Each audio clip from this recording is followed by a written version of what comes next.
Merry Christmas to me, baby. Pause that for a second.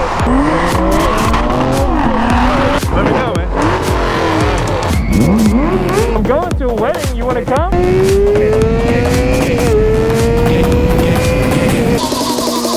Everybody wants to get down like. And now for my next number, I'd like to return to the classics. Perhaps the most famous classic in all the world of music. Don't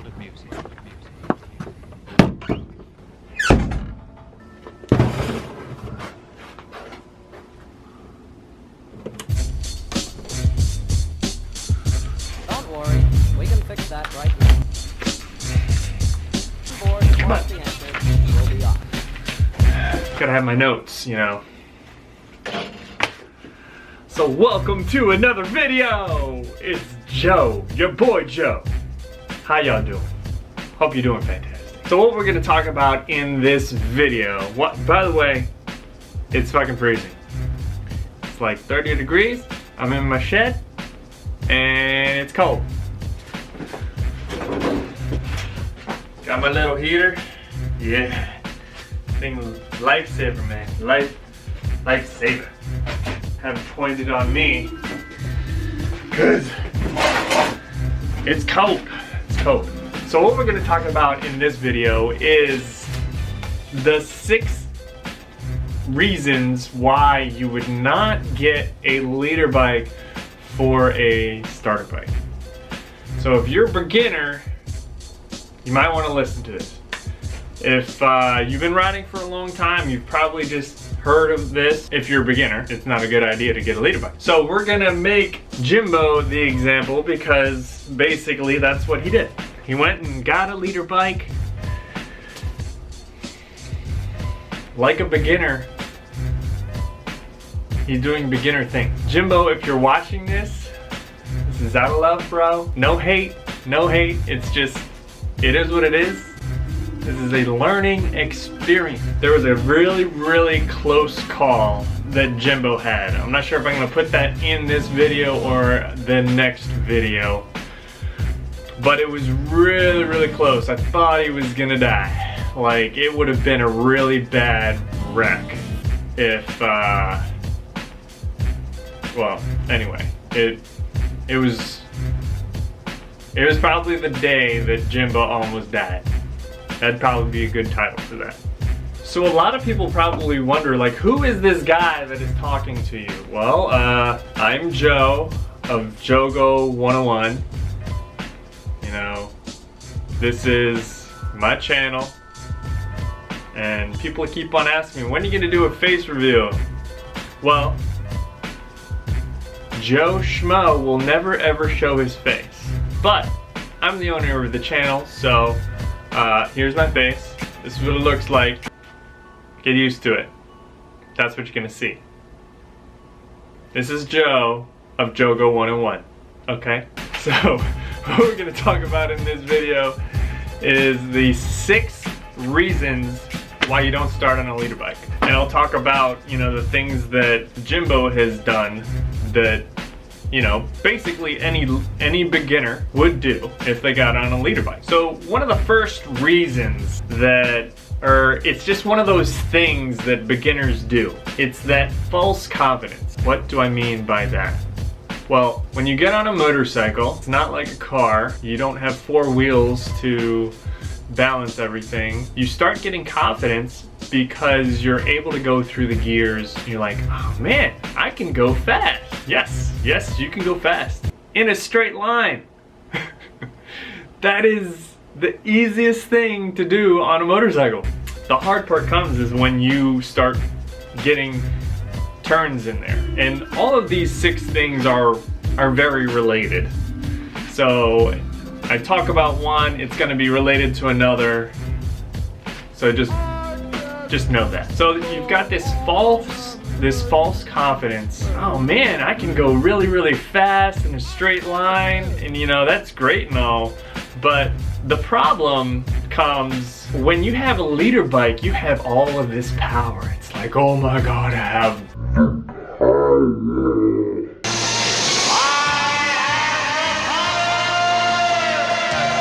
controlling that power on a turn, or judging when you come into a turn, it's much easier to fuck up on a leader bike because all of that power is there. If you make a mistake, your mistake will cost you much more on a leader bike than, you know, a 300cc to 500cc bike. People ask me all the time, what do you suggest for a bike? And I always say 300cc to 500cc. That is a nice, safe area. That's the safe area. 300cc to 500cc, it's big enough where you can have a lot of fun, and then 500cc, it's kind of like that cutoff, along with, you know, a 650V twin, which is kind of on that border of, you know, getting a little heavy for a beginner, but it's still doable for a beginner. That's that happy area for a beginner.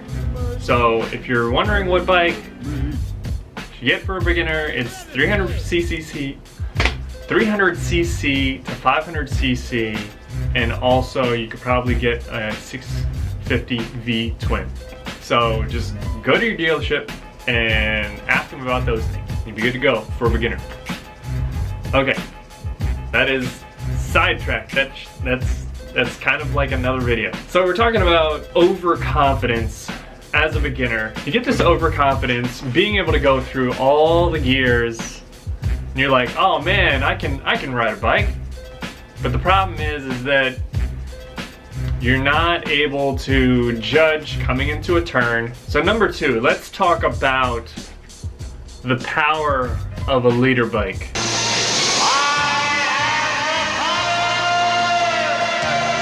Compared to like a 300cc or a 500cc bike. A leader bike, if you don't engage the throttle easy enough, you could pop a wheelie, you could loop it when you pop a wheelie and then you go all the way over.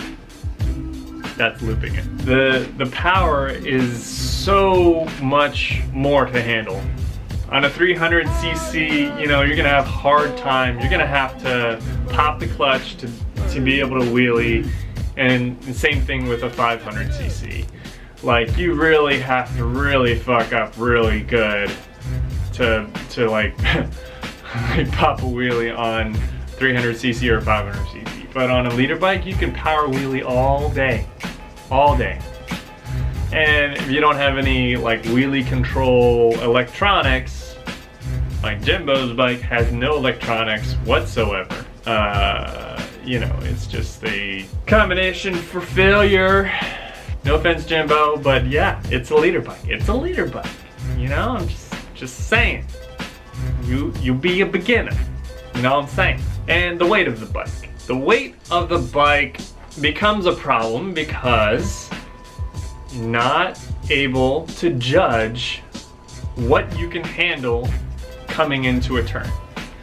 So when you're a beginner, you're gonna come into a turn and not really know how to lean, counter steer. Those things are very, very important when you're coming into the turn. If you're a beginner, you're probably not gonna be leaning enough. It's scary. It's scary coming into a turn, and you know, being able to handle that weight and being able to judge that is something that comes after time. It takes a long time to be able to know and judge how much you can handle, how much weight you can handle on a bike. And it is harder to judge the heavier the bike is in combination with the more power. So all of these things that I'm talking about, they kind of stack on to each other and compound the chances of you fucking up big time. So the fourth thing, just knowing your environment. Is it cold? Is the roadway wet? Is the roadway clear? Does it have debris on it? These are all things that you need to be thinking about. A beginner does not think about these things. And what compounds the chances of you going down because of your environment goes way up when you have a leader bike, because you have that power, that weight, and you're overconfident. So you're like, oh, I could go real fast. That overconfidence. So with the power and the weight being higher, you're gonna come into a turn and not realize that there's sand on the road, and then bam, you go down. Or you're gonna come into a turn and you're gonna come in too hot, and you're like, oh man, I can't lean this. I can't handle the weight. I came in too hot because the power is too much, and I'm not leaning enough. And then maybe it's cold, so maybe your tires aren't warmed up enough. So that brings me to number 5. When you're a beginner, like I said, these are all connected. So when you're a beginner, you're not sure how fast you need to go coming into a turn. And that is one thing that takes time as well. There are people that have been riding for a long time, seasoned veterans that still, I mean, you're always constantly working on your speed coming into turns, and you know what angle you should be at, and it's just something that it's not like a car. You know, everybody can drive a car. Pretty much everybody can drive a car. You know, maybe not everybody can drive a stick, but everybody can drive a car. Now, the numbers go increasingly lower when it comes to bikes. Like, definitely not everybody can ride a motorcycle.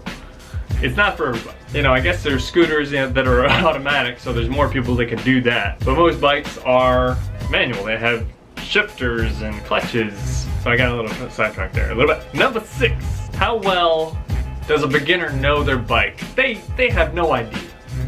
No idea. So knowing your bike, knowing when it's gonna wheelie, what it takes to keep that front wheel on the ground, knowing your tire, at what point are they gonna be warmed up? Does it take 10 minutes? Does it take 20 minutes of riding?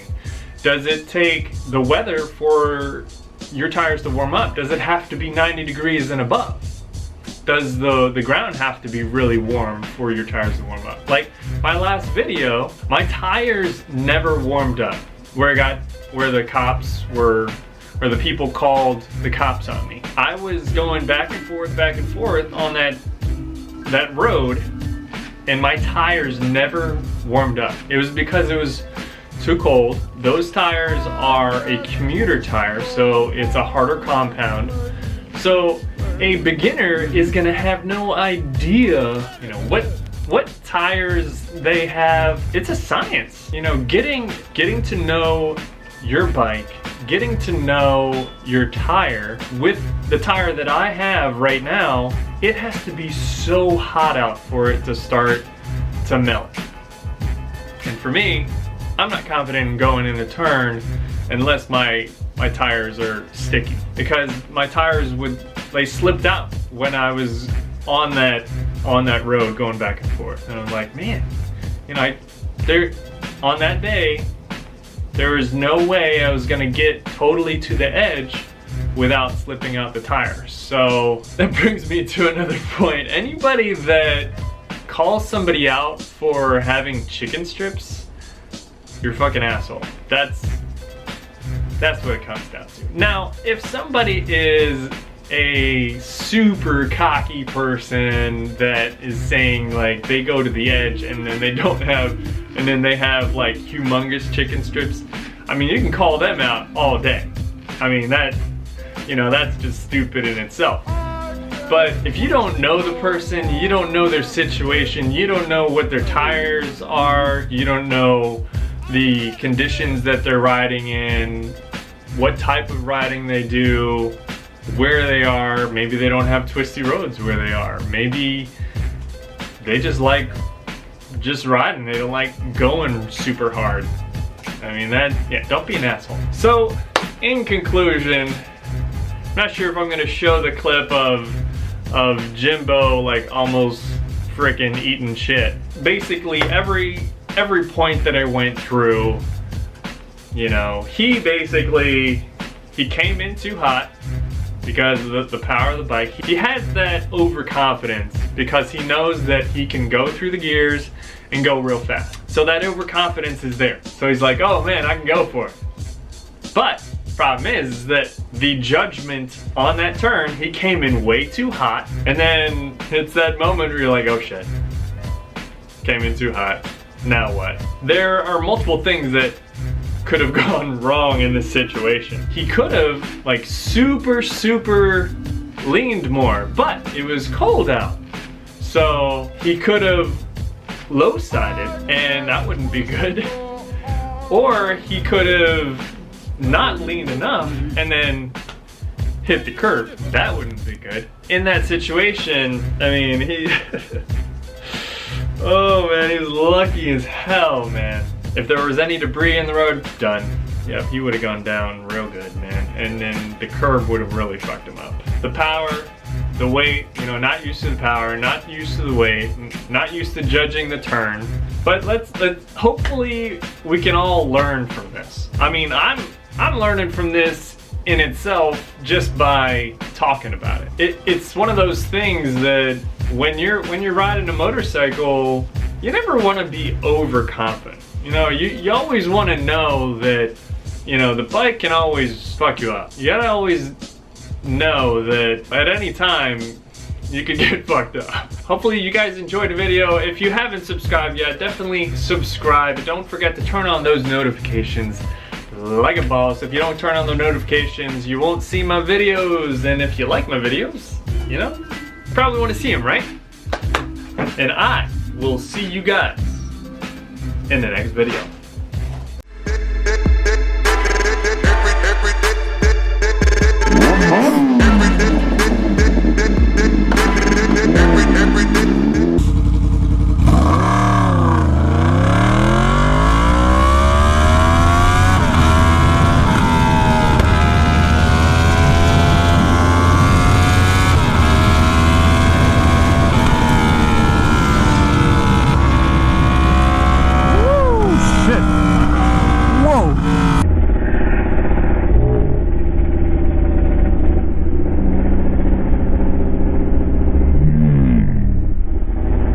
Fuck, that was fucking close.